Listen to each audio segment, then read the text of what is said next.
नमस्कार, मी श्रीकांत उमरीकर. आपण पाहतात ॲनलायझर. लाईक करा, शेअर करा, सबस्क्राईब करा. ॲनलायझरचं ॲप डाउनलोड करा. सुप्रसिद्ध ज्येष्ठ गायिका सुमन कल्याणपूर यांना श्रद्धांजली. त्यांचं वय झालेलं होतं, त्याच्यामुळे निधनाची वार्ता तशी अनपेक्षित नव्हती. तब्येत खराब होती. अशात कित्येक दिवसात त्यांनी प्रत्यक्ष मंचावरती कुठले कार्यक्रम फारसे दिलेले नाहीत.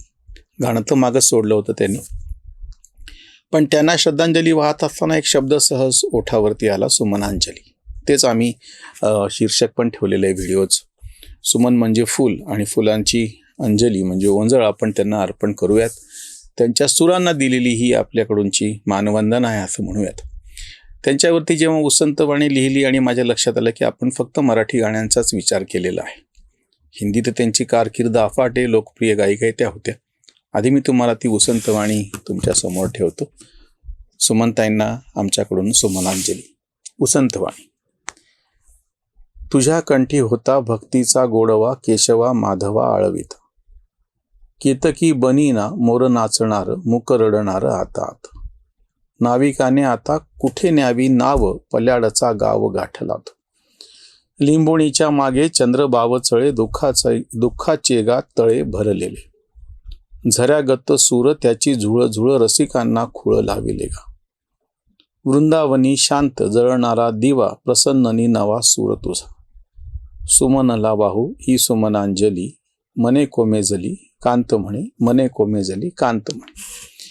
खरंच आहे, कितीतरी मराठी गाणी आपसूक सहज मनात येतात. लिंबोणीच्या झाडामागे चंद्र झोपला ग बाई सारख्या अंगाईनं तर माझ्या आणि माझे थोडंसं आधीच्या पिढीचं लहानपण गेलेलं आहे किंवा त्याच्याशिवाय झोपच आलेली नाही. ती जी आमची मायमाऊली होती, तिच्या भल्या बुऱ्या आवाजामध्ये हे सुमनताईंचं गाणं आम्हाला ऐकायची आणि तेव्हा कुठं आम्हाला झोप लागायची. किंवा ते जे पहाटेचं अप्रतिम असं गाणं आहे, तुझ्या कांतीसम रक्त पताका क्षितिजावर झळकती, अरुण उगवला पहाट झाली उठ महागणपती. किती नावं घ्यायची कितीतरी गाण्यांची. केतकीच्या बनी तेथे नाचला ग मोरा असो, किंवा नाविका रे वारा वाहेरे, ढवलाने हा कजरा आज नाव रे, तुला ते आठवेल का सारे, दवात भिजल्या जुई परी हे मन हळवे झाले. आठवणींच्या चिंचा गाभुळ अशी एक फार गोड ओळ त्याच्यामध्ये आलेली आहे. किंवा झऱ्यातली चांदीची झुळझुळ. सुमनबाईंचा आवाजच तसा होता. शांतपणे वाहणारा एखादा झरा असावा, खळखळ झुळझुळ त्याचा आवाज. आणि तो जसा आवाज येतो त्या झऱ्याचा, तसा सुमनबाईंचा आवाज होता. पण मला लक्षात असं आलं की मराठी गाण्यांच्या बरोबर हिंदी गाणे जी त्यांची आहेत, त्याच्यातही पुन्हा त्यांचा जो हा भावगीताचा जो स्वर होता, बाईंनी जो अतिशय वेगळा असा स्वर साधा, जो आधीच्या मालती पांडे वगैरे सारख्यांच्या ज्या आधीच्या गायिका होत्या सगळ्या, माणिक वर्मा, यांच्या आवाजामध्ये जो एक साधेपणा तेव्हाच्या भावगीत भक्तिगीतांसाठी वापरून घेतला होता, त्याचा जसा वापर बलिष्ठपणे सुमनबाईंच्या मराठी गाण्यांसाठी करण्यात आला, तसं हिंदीमध्ये फार थोड्या वेळा घडलं. बाईंचा आवाज नेमका ओळखून म्हणून मला असं वाटलं की 2-3 अशी हिंदी गाणी आहेत, मोजकी आणि मोजके संगीतकार आहेत, की त्यांनी तो आवाजाचा वापर नेमका केला. आणि तर बऱ्याचदा असं व्हायचं की रफी बरोबर लता गाणा नसेल तर मध्ये सुमनताईंना घ्या, किंवा लताच्या ऐवजी पर्याय म्हणून सुमनताईंना सोलो गाण्यासाठी पण घ्या. अशा पद्धतीनं सुमनताईंना गाणी मिळाली. त्यांची बरीच गाजलेली गाणी ही त्यांची ते लक्षात येत नाही, कारण की ती लता मंगेशकर सारखी आहेत. 3-4 मला अशी नेमकी गाणी शोधून काढता आली. अजूनही असतील, बाकीच्यांनी काय अभ्यासकांनी सांगावी. शगुन चित्रपटातलं गाणं आहे आणि खय्यामला तो फार नेमकेपणा कळतो की कुणाच्या आवाजाचा कसा वापर करून घ्यायचा. हा माझ्या माहितीप्रमाणे आता एकच संगीतकार आहे की ज्यानं प्रत्येक गायकाच्या प्रमाणे चाली रचल्या वेगळे. असं नाही झालं की त्यांनी चाल रचली होती लतासाठी आणि लता उपलब्ध नाही म्हणून आता ती सुमनताईंना आपण चाल देऊयात म्हणून. शगुन चित्रपटातलं ते गाणं आहे, जिंदगी जुल्म सही, जबर सही, गम ही सही, दिल की फरियाद सही, रूह का मातम सही. आता ह्याच्यामध्ये जे संयतपणे दुःख व्यक्त केलं गेलेलं आहे, कुठलंही आक्रोश नाही, कुठेही उरबडवेपणा नाही. हा जो साधेपणा सुमनताईंच्या आवाजामध्ये होता, जो मराठी भावगीतात वापरलेला होता, त्याचाच तसाच वापर ह्या चित्रपटात अजून एक गाणं आहे. ते तर थोडंसं आनंदी हेचं गाणं आहे, पण त्याच्यामध्ये एक हुरूर आहे, कातरता आहे संध्याकाळचा असल्यामुळे. पर्वतों के पेड़ों पर शाम का बसेरा है, सुरमई उजाला है, चंपई अंधेरा आहे. आता हे सुरमई चंपई असे शब्द साहिरनी लिहिलेले आहेत. गुलजारचे वाटू शकतात, म्हणजे गुलजारनी कोणाची शिकवणी घेतली असेल तर साहिरची हे लक्षात यावं असे सुंदर शब्द आहे. किंवा त्याच्यातलीच एक ओळ आहे, भीगे भीगे झोको में खुशबूओं का डेरा है. म्हणजे ती मंद अशी हवा येते आहे आणि ती गंधित अशी हवा आहे. भीगे भीगे झोको में, हवा के झोके येत अर्थात ते खुशबूओं का डेरा आहे. आता हे अशी नेमकी भावना आहे की इथे कुठलाही टोकाचा सूर चालणार नाही किंवा आशाबाईंच्या गीताच्या आवाजात त्याची मादकता चालणार नाही, कुठलीच नाही. एकदम साधेपणा जो नेमका मधला लागणार आहे तो नेमका त्या ठिकाणी त्याचा वापर केला गेला आहे. दुसरा एक त्याच्यातलंच एक गाणं आहे आणि त्याचे शब्दही फार सुंदर आहेत. बुझा दिए है खुद अपने हाथों मोहब्बतों के दिए जला के. आता ह्याच्यामध्ये पण तसं तो दुःखाचा संयत आणि शांत असा स्वर आहे. कभी मिलेंगे जो रास्ते में, जर कुठे भेटच झाली, कभी मिलेंगे जो रास्ते में तो मुंह फिराकर पलट पडेंगे. तोंड फिरूत आणि निघून जाऊत, काही भांडण करायचं नाही, तणतण करायचं नाही. कहीं सुनोगे जो नाम मेरा, कहीं सुनोगे जो नाम तेरा तो चुप रहेंगे नजर झुका की. आता हा जो साधेपणा आहे, कुठे भेटला तर मी तोंड फिरवेल आणि निघून जाईल. तुझं नाव कुठे आलं तर गपचूप राहील आणि डोळे म्हणजे नजर झुका करेंगे.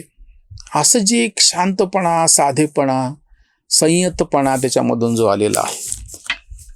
मोहब्बत इसको कहते है असं पण एक नंदा आणि शशी कपूरवरचा चित्रपट होता. त्याच्यामध्ये एक दोन गाणी फार सुंदर सुमनताईंसाठी खय्यामने दिलेले आहे. जो हम पे गुजरती है तन्हा किसे समझा है, तुम भी तो नहीं मिलते जाए तो किधर जाए. म्हणजे ते जे दुःख आहे, भेटत नाही, काय करावं. आणि त्याच्यामध्ये कुठेही पुन्हा तेच आधीच्या गाण्यासारखं मी सांगतोय, आक्रस्ताळपणा कुठे येत नाही. हे जे सुमनताईंचं आवाजाचं जे वैशिष्ट्य होतं, आवाजाचा जो पोत होता, आजा की मोहब्बत की मिटने को है तस्वीरें, आजा की मोहब्बत की मिटने को है तस्वीरें, पहरे है निगाहों में और पाँव में जंजीरें, बस में ही नहीं वरना हम उड़ के चले आए, जो हम पे गुजरती है तन्हा किसे समझाए. एक फार छान गाणं, म्हणजे ज्या गाण्यासाठी सुमनताईंना दोन्हीकडून म्हणजे लोकप्रियताही मिळाली, गाणंही सुंदर आहे. हेमंत कुमार बरोबर त्यांनी ते गायलेलं आहे. सर SD बर्मनचं संगीत आहे. जसं खय्यामला त्यांच्या आवाजाप्रमाणे गाणं रचता आलं. न तुम हमें जाने न हम तुम्हें जाने मगर लगता है कुछ ऐसा मेरा हमदम मिल गया. आता गाणं शांत आहे, तसं दुःखी म्हणावं तर असं पण नाही, पण ते साधा जो स्वर आहे आणि त्याच्यातलं मगर लगता है कुछ ऐसा मेरा हमदम मिल गया. बाईंच्या आवाजाचं एक वैशिष्ट्य असं होतं की तेव्हाच्या ज्या सगळ्या आघाडीच्या तिन्ही गायिका होत्या, लता, आशा आणि गीता, किंवा अगदी आधीच्या ह्याच्यातले शमशाद, ह्यांच्या आवाजाला एक विशिष्ट असा टोन आहे, करकरीतपणा आहे, किंवा त्यांना एक वेगळं असं त्याचं वैशिष्ट्य आहे. पण त्या 3-4 गायकांमध्ये सुमनताईंचाच आवाज असा आहे की मेरा हमदम मिल गया असं सर्वसामान्य वाटू शकतं. तसं मुकेशच्या बाबतीमध्ये आहे. मुकेशचा आवाज कोणाही गाणाऱ्याला असं वाटतं की आपलाच आवाज आहे म्हणून. किशोर कुमार कळतं की बाबा आपण या ऑडिंगपर्यंत पोहोचू शकत नाही. रफीचा तर आवाज दैवीच आहे. तलतच्या आवाजामध्ये जे सुंदर असं थरथर होती, तर ते वैशिष्ट्य आहे त्याचं. मन्नाडेचा आवाज क्लासिकल शास्त्रीय संगीतासाठी तयारीत केलेला. हेमंत कुमारचा धीर गंभीर आवाज. ह्याच ह्याच्यामध्ये न तुम हमें जाने न हम तुम्हें जाने मगर लगता है कुछ ऐसा मेरा हमदम मिल गया, ह्याच्यामध्ये तुमच्या लक्षात येईल की हेमंत कुमारचा आवाज जसा गंभीर लागलेला आहे तो वेगळा, पण जेव्हा सुमनताईंच्या आवाजामध्ये ती येतं त्याच्यामध्ये मेरा हमदम मिल गया ही जी गोष्ट आहे ती कुठल्या ऐकणाऱ्याला वाटू शकतं, आणि हे त्यांच्या आवाजाचं वैशिष्ट्य होतं. दिलने फिर याद किया ह्या चित्रपटात सोमी कोनीने एक गाणं दिलेले, शीर्षकच त्याचं संगीत आहे, दिलने फिर याद किया, बरकसी लहर आई है, दिल में की फिर चोट कोई उभर आई है, ते गाणं आहे. आणि त्याच्यामध्ये रफीनं गायलेलं आहे, मुकेशने गायलेलं आहे आणि सुमनबाईंनी गायलेलं आहे. त्यांच्या तोंडी जी ओळ आलेली आहे, क्या तुम्हें क्या बताए हम शम्मा की किस्मत क्या है, गम में जलने के सिवा और मोहब्बत क्या है, ये वो गुलशन है कि जिसमें न बहार आई है, ये वो गुलशन है कि जिसमें न बहार आई है. सुमनताईंना तशा अर्थाने लोकप्रियता मिळाली, पण ते लताबाईंची छाया म्हणून राहिल्या. म्हणजे हिंदी चित्रपटात न बहार आई है असं म्हणावं लागेल. फार थोड्या वेळा त्यांना त्यांचं फिल्मफेअरसाठी नॉमिनेशन झालं. बाकी एरवी त्यांचा वापर लताबाईंना पर्याय म्हणून करण्यात आला आणि बरीच गाणी लताबाईंची म्हणूनच असं ओळखली जातात, त्यामुळे त्याचं त्यांनाही श्रेय मिळत नाही. मराठी भावगीतामध्ये ज्या पद्धतीने सुमनबाईंनी अतिशय अप्रतिम असं स्वतःचा चेहरा आणि संगीतकारांना ते ओळखता आलं आणि ती गाणी तशी ठसून राहिली, तशी हिंदीमध्ये मात्र नाही होऊ शकलं. असो, पण इतकी मोठी गायिका आपल्या हयातीत आपल्याला तिला ऐकण्याचं भाग्य लाभलं. त्यांना 80 वर्ष पूर्ण झाले म्हणून मी एक मागच लेख लिहिला होता. 1937चा त्यांचा जन्म आहे. 80 वर्ष पूर्ण झाले म्हणजे सहस्त्रचंद्र दर्शन, की ज्यांनी तेव्हा काय म्हणता येईल त्यांना 1000 चंद्र बघितले, पण त्यांच्या सुरांनी आपल्याला तर लाखो चंद्र दाखवलेले आहेत. 89 त्यांचं वय होतं. आजारी होत्या, तसा एका अर्थाने नैसर्गिक मृत्यू आहे असं आपण म्हणूयात, पण कायमस्वरूपी त्यांचा सूर आपल्या मनामध्ये राहील. सगळ्या झगमगाटामध्ये शांतपणे काही तेवणाऱ्या ज्योती असतात. कुसुमाग्रज यांची कविता आहे, ती मला नेमकी सुमनताईंसाठी लागू पडते. नवलाख तळपती दीप विजेचे येथ, उतरली तारका दळे जणू नगरात, परिस्मरतो आणिक करतो व्याकुळ केव्हा, परिस्मरते आणिक करते व्याकुळ केव्हा, त्या माझ घरातील मंद दिव्याची वात. सुमनताई माझ घरात मंदपणे जळणारा एखादा दिवा किंवा तुळशीसमोर पेटवून ठेवलेला दिवा आहे आणि त्याच्या सात्विक प्रकाशामध्ये ते सगळं अंगण उजळून निघालेलं आहे. तसा त्यांचा साधा सात्विक सूर आणि त्यांनी आपलं अंगण उजळून निघालेलं होतं.